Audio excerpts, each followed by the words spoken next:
नमस्कार, आप देख रहे हैं कालका से समालखा। मैं हूं आपके साथ हिमानी कटारिया। बुलेटिन की शुरुआत करेंगे इस वक्त की अहम खबरों के साथ। अवैध जमीन पर कब्जे रोकने के लिए यमुनानगर के नगर निगम के सराहनीय कदम उठाया गया है। अपनी खाली पड़ी जमीन पर पॉपुलर के पौधे लगाएंगे। इससे नगर निगम की आय में तेजी की बढ़ोतरी होगी। वहीं पर्यावरण संरक्षण के साथ ही आपको बता दें कि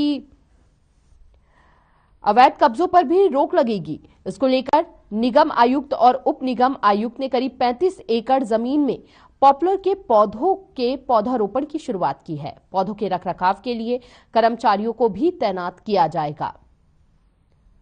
तो यमुनानगर से यह खबर, जहां पर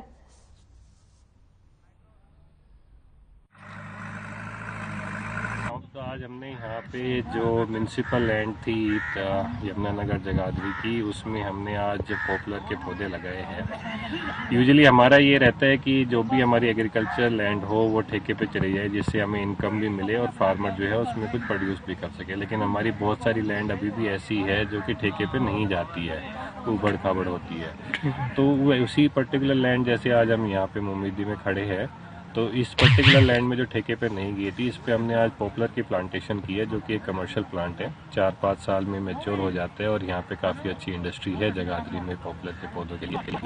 जनाब, ये जो निगम की जितनी भी ज़मीन डिस्ट्रिक्ट यमुनानगर में पड़ी है, ये मतलब पंचायत की ज़मीन पड़ी है या गौ चरान की पड़ी है, जिसमें निगम ने जो स्कीम बनाई है पॉपुलर लगाने का, सफेदा लगाने का, इनको अगर ये लगाते हैं तो इनको ज़्यादा अच्छी इनकम आने की संभावना।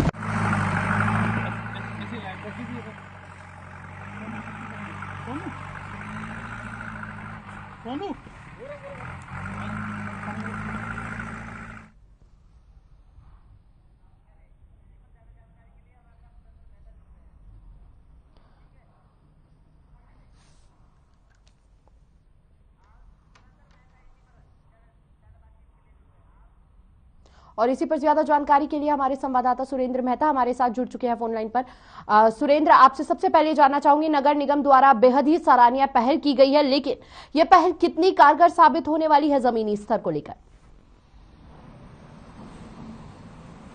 बिल्कुल, इसमें कोई दो राय नहीं कि काफी ज्यादा मामले आते थे अवैध कब्जों के, और अलग अलग इलाकों में जो नगर निगम की जमीन है उस पर कब्जे किए गए थे, और उन्हीं को छुड़ाने के बाद अब नगर निगम ने कोशिश की है इसका फायदा उठाने की। इस पर एक अनोखी पहल की गई है। नगर निगम की करीब 250 से ज्यादा एकड़ जमीन यमुनानगर के अलग अलग इलाकों में है। उसी कुछ जमीन पर कब्जे किए हुए थे। अब ये सारी जमीन वापस लेने के बाद नगर निगम ने कार्रवाई शुरू की है इन सब पर पौधे लगाने की। और बात करें तो 65,000 के करीब पौधे लगाए जाने हैं पूरे यमुनानगर नगर निगम में। इससे जो आमदन होगी वो अलग है, और पर्यावरण जो शुद्ध होगा वो बहुत महत्वपूर्ण है। सबसे ज्यादा महत्वपूर्ण उसी की बात है। और ये जो रॉ मटेरियल तैयार होगा, जो इससे पेड़ से जो लकड़ी मिलेगी, वो जो प्लाईवुड की फैक्ट्रियां हैं यमुनानगर के अलग अलग इलाकों में, वहां बिक्री होगी। काफी बड़ा बाजार है यमुनानगर का, और ये बात करें बिक्री भी होगी और पर्यावरण को भी शुद्धि मिलेगी। और तीसरा, जो अवैध कब्जे हैं उनसे भी बचा जा सकेगा, क्योंकि अवैध कब्जे होते हैं उनको छुड़ाने के लिए भी नगर निगम को काफी कड़ी मशक्कत करनी पड़ती है, कई तरह के नोटिस देने पड़ते हैं। लेकिन अब ये सारी चीजों से छुटकारा मिल सकेगा। जी देखिए, यकीनन अवैध कब्जों पर रोकथाम होगी इस कार्य को करने से। यकीनन लंबे समय से जो है अवैध कब्जों पर रोकथाम की कोशिश की जाती है, प्रयास किए जाते हैं, लेकिन जमीनी स्तर की बात की जाए वहां पर कुछ और तस्वीरें नजर आती है। लेकिन क्या इस पहल से रोकथाम होना संभव है जमीनी स्तर की बात की जाए तो? बिल्कुल, इसमें कोई दो राय नहीं कि अगर पेड़ पौधे लगे होंगे, वहां चारदीवारी होगी, कब्जा होगा नगर निगम का, वहां नगर निगम के कर्मचारी तैनात किए जाएंगे जो देख रेख करेंगे, वहां आए जाएंगे, ये सारी चीजें होंगी, तो निश्चित रूप से इससे अवैध कब्जों के मामलों से बचा जा सकेगा। इसमें कोई दो राय नहीं है। और दूसरा बहुत बड़ी बात है पर्यावरण की शुद्धि की। शहर के अलग अलग इलाकों में जमीन खाली पड़ी रहती थी, उस पर कभी कूड़ा करकट फेंक दिया, कभी किसी ने कुछ बना लिया, वो सारी चीजें निगम के हाथ से निकल जाती थी, और उसको वापस पाने के लिए कोर्ट कचहरी का सहारा लेना पड़ता था, कई बार पुलिस फोर्स बुलानी पड़ती थी। इन चीजों से छुटकारा मिलेगा, और जो इससे आमदन होगी वो अलग है, क्योंकि काफी 4 से 5 साल में जो पॉपुलर के पेड़ लगाए जाने हैं, सफेदे के पेड़ लगाए जाने हैं, 4 से 5 साल में वो काफी बड़े हो जाते हैं, पेड़ का रूप धारण कर लेते हैं। उनकी बिक्री से जो प्रॉफिट होगा वो अलग। जी जी, क्या स्थानीय लोगों द्वारा इस विषय पर खुशी जाहिर की जा रही है सुरेंद्र? हाँ, बिल्कुल। स्थानीय लोगों से हमने बात की है तो उनमें काफी खुशी है, क्योंकि अलग अलग इलाकों में अगर बात करें तो कई जगह कूड़े करकट के ढेर होते हैं, कई जगह लोग अवैध तरीके से शरारती तत्व है उनका इस्तेमाल करते थे इन चीजों का, लेकिन पौधे लगाने का सभी वर्गों ने स्वागत किया है। सभी जितने भी लोगों से हमने बात की है उनको स्वागत भी किया। उनका भी यही कहना है कि नगर निगम की आमदन भी इससे बढ़ती है और पर्यावरण भी शुद्ध रहता है। तीसरा, जो बार बार कब्जे छुड़वाने की जो मुहिम है तो वो चलानी पड़ती है, उससे भी छुटकारा मिलेगा। नगर निगम को काफी फायदा होने वाला है इससे आने वाले कुछ सालों में। जी देखिए, कमर्शियल प्लांट है तो कई फायदे होंगे यकीनन है, तो ऐसे में कमर्शियल प्लांट लगाने से आय की में भी बढ़ोतरी देखी जा रही है, और क्या कुछ फायदे हैं? बिल्कुल, मैं बात करूं कि इस समय जो शुरुआत हुई है हमीदा हेड के इलाके से हुई है। उस इलाके में काफी समय से कूड़ा करकट फेंका जा रहा था और आसपास झुग्गी झोपड़ियां बनाकर अवैध कब्जे किए गए थे। इसी तरह शहर के कई इलाके हैं जहां अवैध कब्जे किए गए हैं। ये सारी चीजें उसमें आ जाती हैं और उसके बाद अब नगर निगम ने उन इलाकों को सुंदर बनाने की योजना बनाई है और सारे जो पेड़ पौधे लगाने से वातावरण भी शुद्ध होगा, पर्यावरण शुद्ध होगा और उसके अलावा जो हरियाली होगी उससे मन को आकर्षित करता है वो इलाका भी। लेकिन इस समय जो स्थिति थी वो काफी खराब थी, बेकार थी और उसमें काफी ज्यादा सुधार हुआ है। ये शहर के अलग अलग इलाकों में किया जाना है, जहां जहां जमीन खाली है उन सब जगह ये अभियान चलाया जाना है और पेड़ पौधे लगाए जाने हैं। जी देखिए, सराहनीय पहल और अच्छी पहल इसलिए भी कह सकते हैं क्योंकि जब रखरखाव की बात आती है तो यहाँ पर कर्मचारियों की भी तैनाती की जाएगी। ऐसे में नौकरी के अवसर भी जो लोग तलाश रहे हैं उनके लिए भी बेहद खुशी की बात है ये। हाँ, बिल्कुल, ये अलग से एक विशेष पहलू है क्योंकि सब जगह पहले तो पेड़ लगाए जाएंगे क्योंकि बहुत बड़ी संख्या में पेड़ लगाए जाने हैं। उन पेड़ को लगाने के लिए भी मजदूर चाहिए, काम करने वाले चाहिए, वो जरूरत पड़ेगी। उसके बाद रखरखाव, क्योंकि लगातार पानी मांगेंगे, लगातार रखरखाव करना पड़ेगा, उन सब के लिए कई लोगों को रोजगार मिलेगा। ये भी फायदा होने वाला है और साथ साथ अगर बात करें तो सरकार को काफी फायदा होने वाला है। लाखों रुपए आएंगे प्रति वर्ष, क्योंकि पेड़ों की बाद में कटाई होगी, उसके बाद नए पेड़ लगेंगे, ये रूटीन बन जाएगा और उसके बाद जो पर्यावरण की शुद्धि होगी और ये सारा जो माल है, मटेरियल है, रॉ मटेरियल के रूप में प्लाईवुड फैक्ट्रियों में जाएगा, उनको भी लाभ होने वाला है। जी सुरेंद्र, क्या कुछ अवधि रहने वाली है इसमें? किस तरह से शुरुआत होने वाली है? कितना समय लगेगा लाभ होने तक? बिल्कुल, मैं बात करूं तो अभी शुरुआत है। शुरुआत के अभी जो 35 एकड़ जो जमीन थी उस पर रोपण शुरू कर दिया गया है। इसकी शुरुआत हो चुकी है, नगर निगम के कमिश्नर ने ये शुरुआत की है। अब अलग अलग इलाकों में अलग अलग लोगों को भी इसमें शामिल किया जाएगा। रखरखाव के साथ साथ जो बाकी चीजें देखने वाली होंगी, आम लोगों को जब शामिल किया जाएगा पेड़ पौधे लगाने में तो उनका भी अपना कहीं ना कहीं हित होगा कि मेरे द्वारा पेड़ लगाया गया है, सुरक्षित रहे, अच्छा रहे पेड़। इस तरह की मुहिम चलाई जानी है शहर के अलग अलग इलाकों में, लोगों का सहयोग भी लिया जाना है इसमें। जी देखिए, ऐसे में पर्यावरण में भी कहीं ना कहीं सुधार होगा, स्थानीय लोगों में भी काफी खुशी की लहर देखी जा रही है। क्या आप बता सकते हैं कि क्या कुछ फायदे होने वाले हैं इन पौधों से?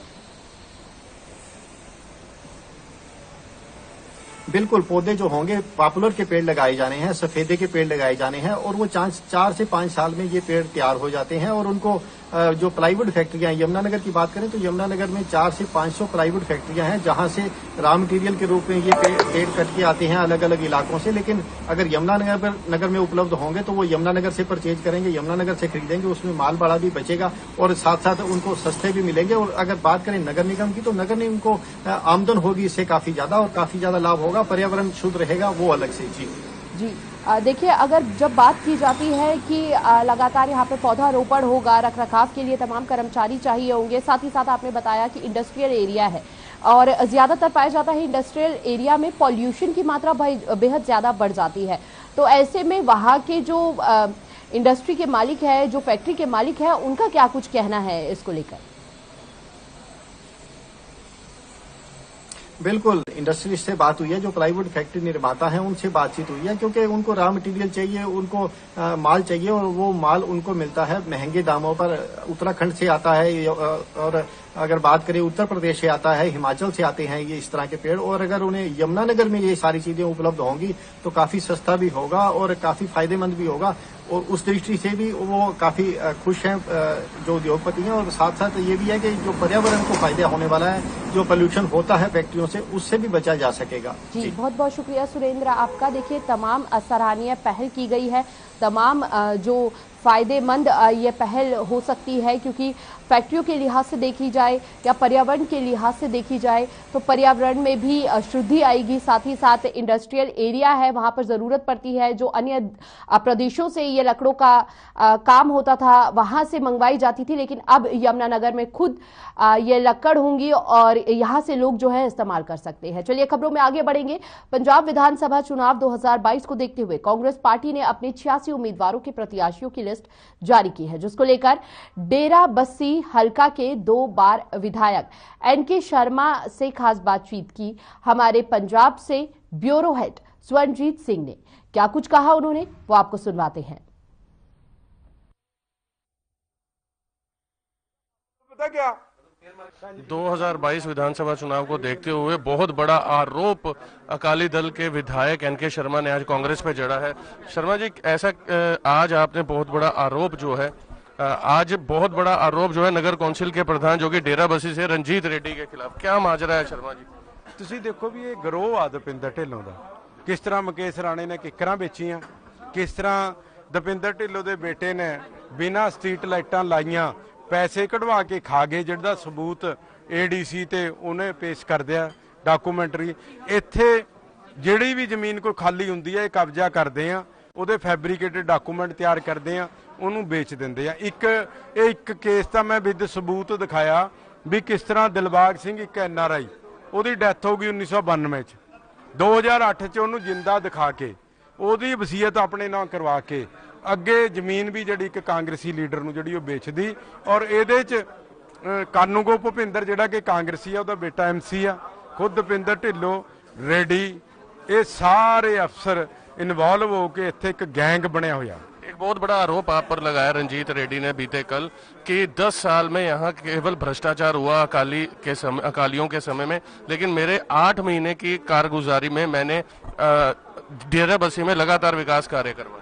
8 महीने च लोगों दी जमीनां ते कब्जे करे, नक्शियां दे पैसे लए, धार्मिक चीज़ां च भी फरौतियां ठगियां मारियां, सिर्फ इस हल्के नूं लुटिया।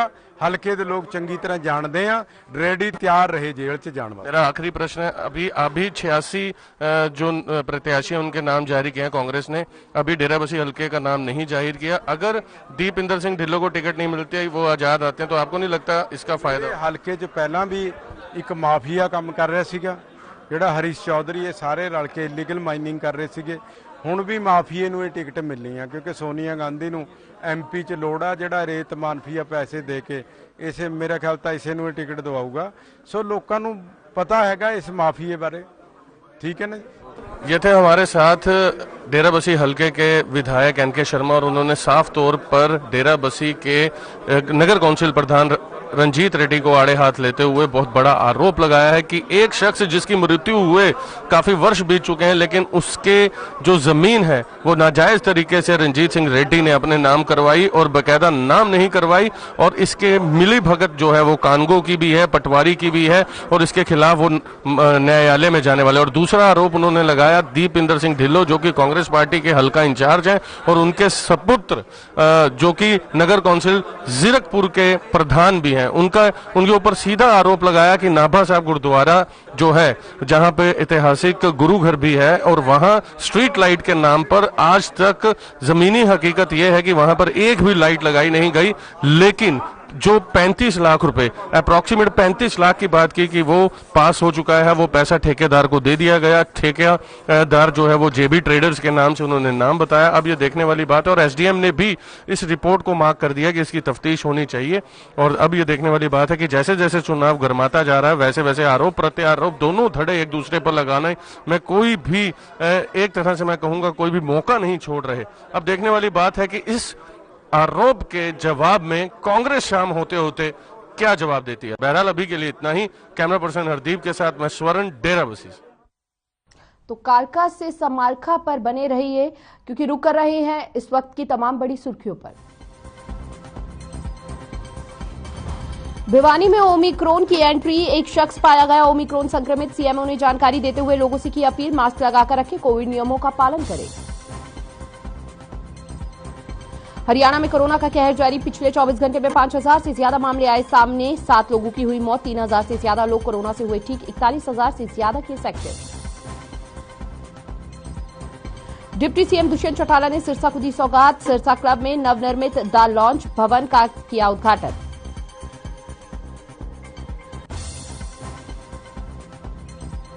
गुरुग्राम में भूमाफियाओं ने डीटीपीआई टीम पर किया जानलेवा हमला, अवैध कंस्ट्रक्शन के अंदर ही इन्वर्टर में लगी आग, अवैध कॉलोनी पर कार्रवाई करने पहुंची थी डीटीपीआई टीम। फरीदाबाद में जूता फैक्ट्री में शॉर्ट सर्किट के चलते लगी भीषण आग, 70 से 80 दमकल की गाड़ियों ने आग पर पाया काबू, आग लगने से करोड़ों का हुआ नुकसान। एनसीआर की हवा हुई जहरीली, दिल्ली में 301 तो नोएडा में AQI पहुंचा 309, जबकि गुरुग्राम में 204 दर्ज किया गया AQI।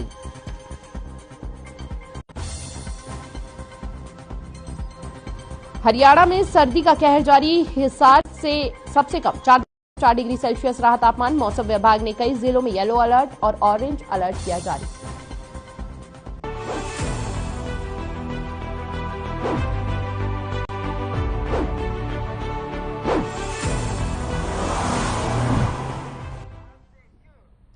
कालका से समालखा में एक बार फिर से स्वागत है आपका। चलिए रुक करते हैं इस वक्त की बड़ी खबर की ओर। कोरोना का कहर एक बार फिर से जारी है, लगातार प्रदेश में कोरोना का कहर जारी है और ऐसे में कोरोना के 9050 नए मामले सामने आए हैं। प्रदेश में 3743 लोगों ने कोरोना को मात दे दी है। हालांकि करनाल में 389 नए मामले सामने आए हैं, पानीपत में 271, पंचकुला में भी लगातार मामलों में वृद्धि देखी जा रही है। और ऐसे में आप आकलन लगा सकते हैं, जिस तरह से हर शहर में, हर क्षेत्र में जो है मामलों में वृद्धि देखी जा रही है, इससे अंदाजा लगाया जा सकता है कि कोरोना अपने कितने भयावह रूप में आ रहा है, कितने भयावह स्थिति उत्पन्न कर रहा है। प्रदेश में कोरोना का कहर लगातार बढ़ता जा रहा है। 9050 नए मामले सामने आए हैं कोरोना के। अंबाला में 522, यमुनानगर में 199 नए मामले सामने आए हैं। करनाल में 389 मामले, पानीपत में 271, पंचकुला में 510 मामले। ये आंकड़े जो है अलग अलग शहरों की, क्षेत्रों की हम आपको बता रहे हैं। देखिए, अंदाजा लगाया जा सकता है कि हर क्षेत्र में मामलों की संख्या, नए एक्टिव केसों की संख्या जो है कितनी ज्यादा है। इससे यह भी अंदाजा लगाया जा सकता है कि प्रदेश में किस तरह से कोरोना अपना कहर बरपाता हुआ नजर आ रहा है। एकमात्र उपाय है सावधानी बरतना।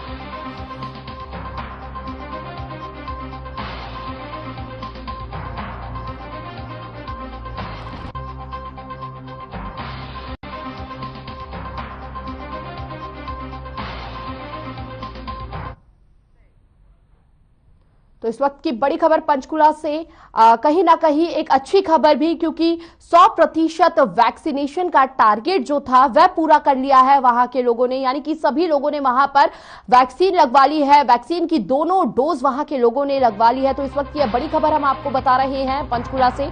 पंचकुला में 100% वैक्सीन लगाने वाला तीसरा शहर बनकर सामने आया है। जिले में 100% हुआ वैक्सीनेशन। गुरुग्राम, अंबाला पहले ही कर चुका है 100% वैक्सीनेशन का टारगेट पूरा, और अब जिले में 100% वैक्सीनेशन हुआ है। पंचकुला में वैक्सीन लगाने वाले तीसरा जिला है पंचकुला। तो गुरुग्राम, अंबाला पहले ही 100% वैक्सीनेशन में दूसरे और पहले नंबर पर आ चुके हैं, लेकिन अब तीसरे नंबर पर रहने वाला पंचकुला जो है तीसरा जिला है जिसने 100% वैक्सीनेशन का टारगेट पूरा कर लिया है। यानी कि प्रशासन हर संभव प्रयास कर रहा है और तमाम कोशिशें कर रहा है, और इसके साथ कहीं ना कहीं लोगों द्वारा जागरूकता भी देखी जा रही है। लोग खुद आगे बढ़ चढ़कर हिस्सा ले रहे हैं, तभी यह संभव हो पाया है। 100% यानी कि 100% लगभग सभी लोगों ने जिले के अंदर जो है वैक्सीन की दोनों डोज ले ली है, और एकमात्र उपाय इस संक्रमण से बचाव का वैक्सीनेशन ही है। कहीं ना कहीं लोगों को धीरे धीरे बात भी समझ आ रही है, और इस तरह से पंचकुला तीसरा जिला है प्रदेश का जहां पर 100% वैक्सीनेशन का टारगेट जो है वह पूरा हो चुका है। यानी कि लगभग सभी लोगों ने 100% टारगेट जो था वह पूरा कर लिया है। सभी लोगों ने वैक्सीन की दोनों डोज ले ली है, तो अपने आप में कहीं ना कहीं सराहनीय कदम प्रशासन द्वारा भी और कहीं ना कहीं लोगों द्वारा भी यह सराहनीय कदम कहा जाएगा।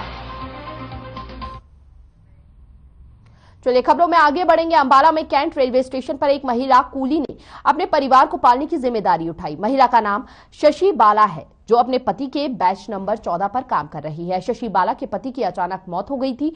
उसके बाद शशि बाला के सिर पर 3 बेटियों को पालने की जिम्मेदारी थी। कहीं से कोई सहायता नहीं मिल रही थी और ऐसे में जिसके बाद शशि बाला ने यह कदम उठाया। शशि बाला ने बताया कि उन्हें काम करने के लिए घर से 30 किलोमीटर का रास्ता तय करना पड़ता है। वो अपने घर से सुबह 7 बजे निकलती हैं और 5 किलोमीटर का रास्ता पैदल चल कर जाती हैं या फिर किसी से लिफ्ट लेकर बस स्टैंड तक पहुंचती हैं। शशि बाला कहती हैं कि उसके पति की मौत के बाद घर में कोई भी कमाने वाला नहीं बचा था। उन्होंने लोगों के खेतों में जाकर मजदूरी का काम किया, लेकिन कभी काम मिलता, कभी नहीं मिलता। कभी कभी ऐसा भी होता कि लोग काम करा लेते और पैसे नहीं देते थे। तब उन्होंने अपने पति का काम करने की ठानी और अपनी बेटियों को पालने के लिए कुली के काम में जुट गई। वो कहती है उनका घर इसी काम से चलता है, लेकिन कई बार काम नहीं मिलता तो खाली हाथ ही लौटना पड़ता है। तो ऐसे में कहीं ना कहीं अगर बात की जाए तो महिला के जज्बे को सलाम किया जा सकता है। जिस तरह से, जिस शिद्दत से वह काम कर रही हैं, अपने घर का पालन पोषण कर रही हैं खुद काम करके, और बेहद मेहनत भरा काम शशि बाला द्वारा किया जाता है। और आपको बता दें कि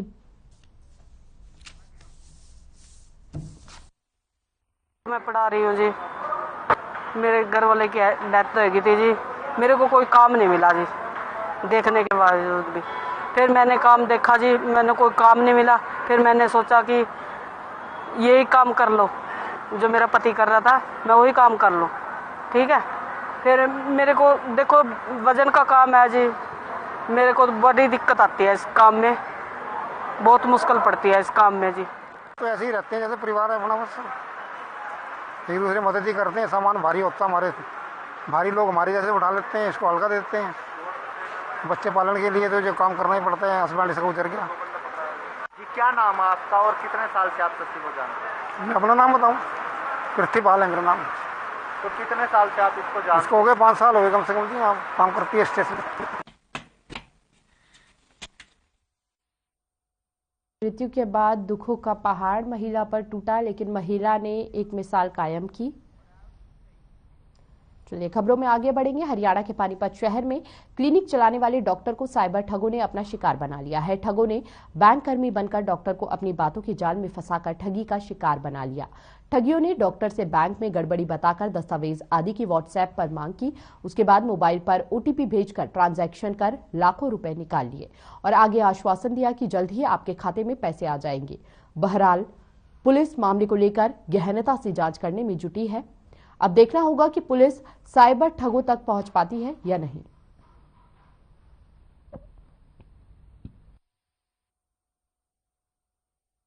कल हमें एक कंप्लेंट मिली थी राकीब अली वासी महादेव कॉलोनी की तरफ से कि उसके साथ साइबर फ्रॉड हुआ है।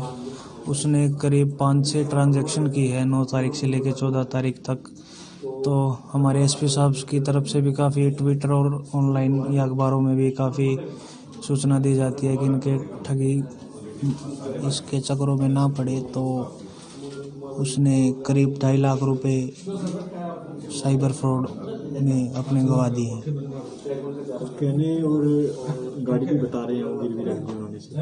हाँ, वो उसके बयान के अकॉर्डिंग उसने बताया कि मैंने गिरवी रख के दिया है उसको। जहाँ से वो ट्रांसफ़र करवाता था दुकान से पैसे, उन्होंने भी उसको हिदायत दी थी कि पैसे ना भेजें, लेकिन उसने उनके बातों को भी इग्नोर किया और पैसे फिर भी भेजता रहा। और यमुनानगर में स्नैचिंग के मामलों पर रोक लगाने के लिए एक CIA 2 की टीम लगातार आरोपियों को धरपकड़ कर रही है। इसी कड़ी में अब CIA ने स्नैचिंग मामले में एक आरोपी को गिरफ्तार किया है और आरोपी से चोरी की 3 मोटरसाइकिल भी बरामद की है। बता दें कि आरोपी ने अब तक कुल 7 वारदातों का खुलासा किया है। फिलहाल आरोपी को कोर्ट में पेश कर न्यायिक हिरासत में भेज दिया गया है।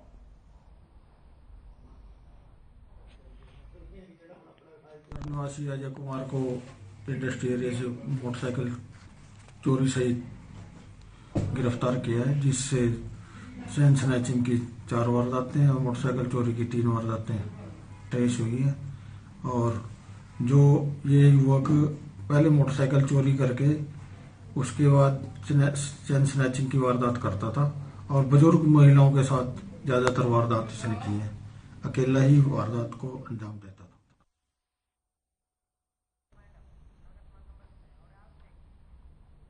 कालका से समालखा में फिलहाल इतना ही। बाकी खबरों के लिए बने रहिए हर खबर के साथ। नमस्कार।